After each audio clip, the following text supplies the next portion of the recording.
Hey, what's up you guys? It's Dorothy and welcome back to my channel. In today's video we're going to go into chapter 83 of I'm Glad My Mom Died by Jeanette McCurdy.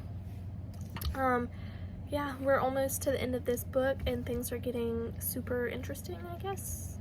I know I've been saying that a lot throughout this whole book, but that's really how I feel about it. It's just getting interesting. And sorry, my dog just bit me. Anyways, but let's get right into this video. Chapter 83. Oh wait, this video may contain sensitive topics and foul language. If you do not wish to continue, please click off the video now. You have been warned. Chapter 83. Bob, did you hear? She ran out of all her money, Grandma wails, then throws her head on Grandpa's shoulder and weeps a tearless weep into it. Grandma's not even a weller. She didn't say anything like that, hun, Grandpa assures her with more patience than I understand. I'm sitting with my grandparents in the living room of my Studio City home. I still have Grandma blocked, but she won't let Grandpa see me without her tagging along. I've just broken the news to them that I'll be selling my house. The news is not going over very well. What am I going to tell Linda and Joanne and Louise? Grandma yells, with her arms flailing in confusion. I think you can just tell them the truth, I offer, that my granddaughter, who I love more than anything in this entire planet, decided willy-nilly to up and move out of her beautiful home and into a measly little one-bedroom apartment. Sure. No, it's gonna be okay, hun, Grandpa tells Grandma with a pat on her hand. The areas in my life that cause me stress is a topic I discuss often in therapy with Jeff. My house has come up enough that Jeff asked, why don't I sell it? Well, I wanted to sell it for a while, but I can't do that. Why not? Jeff asks. Because it's not smart. Why is it not smart? Because a home is a good investment. Tell me what's stressful about your home. Well, it's constantly falling apart. There's always something to fix. A contractor comes by almost every day. I didn't realize homeownership was going to be another job, a job I'm not interested in, and I don't have the time for anything else.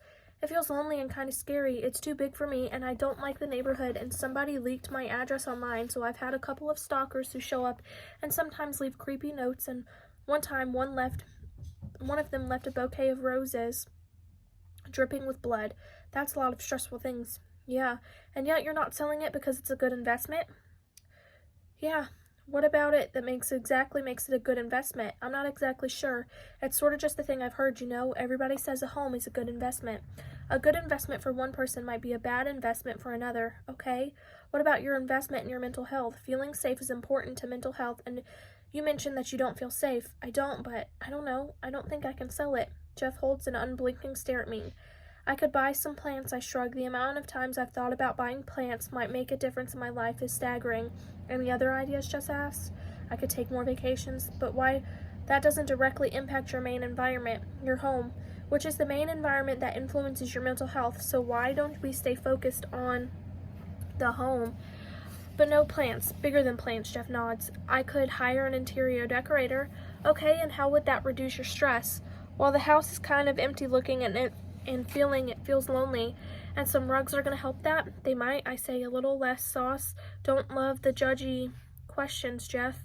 All right, Jeff says simply. Then why don't we start there? I get home and call my realtor and ask if he knows any good interior decorators, and he says he knows just the one. Liz shows up at my place in a black flowery top and cheetah print leggings.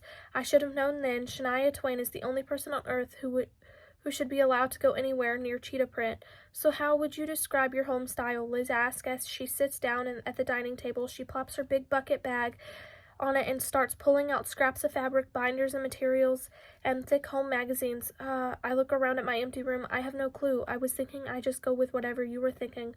Ooh, excellent, Liz says excitedly. I have lots of ideas. I think the front runner is glamour chic with animal print accents.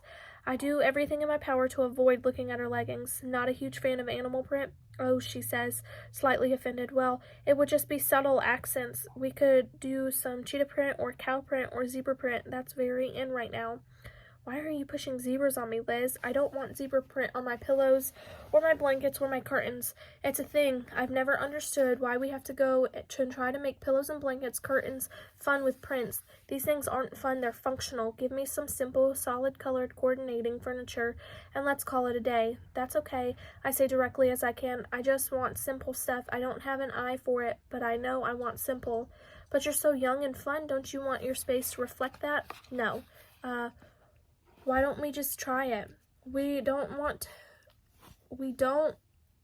why don't we just start with this plan, and then anything you don't like I can return, except for the things that are non-refundable. A pushover is a bad thing to be, but an opinionated pushover is a worse thing to be. A pushover is nice and goes along with whatever it is. An opinionated pushover acts nice and gets along with it, but with quietly brooding and resentful. I'm an opinionated pushover. Okay, I say politely, brooding. 3 days later, mint and cream cheetah print curtains show up at my doorstep with a receipt. $14,742. Liz is clearly used to working with clients who don't mind dropping 15 grand to block the sun, but I am not one of those clients. Prints and pricing aside, I'm starting to accept that it doesn't matter what kind of blankets or curtains or pillows I have. They won't make up the constant construction and the loneliness and the stalkers with the bloody roses. I can't be in this house. I call Liz to tell her I won't be needing her services anymore. Well, I am disappointed, she tells me, but I totally understand and wish you the best of luck with decorating your home. Thanks, but actually, I think I'm going to sell it. Oh? Yep. Well, okay. Yeah, so anyway, let me know where you want me to drop off the cheetah curtains, and you can return them. Oh, those are non-refundable. Now, days later, I'm trying to reason with Grandma. I don't understand why me selling this house is such a big deal. Yep, he climbed up the bed. Why it's such a big deal to you, because Grandma shouts, I always forget that trying to reason with the unreasonable is unreasonable. This is what's best for me, and I really appreciate if you support the decision. Well, I don't. I just don't. Grandma buries her head in Grandpa's armpit. It's all right, hon. It's gonna be all right, Grandpa tells her. Where are you even gonna be moving to, doll? Grandma asks with a sniffle. I'm moving to an apartment near the Americana. The Americana? Grandma turns to face me, sniffless. The fancy shopping center with the fountain and the Frank Sinatra music? That's the one. She hesitates. I guess it won't be that bad. They do have an Ann Taylor loft there. That is the end of chapter 83. I will see you guys in the next video. Bye.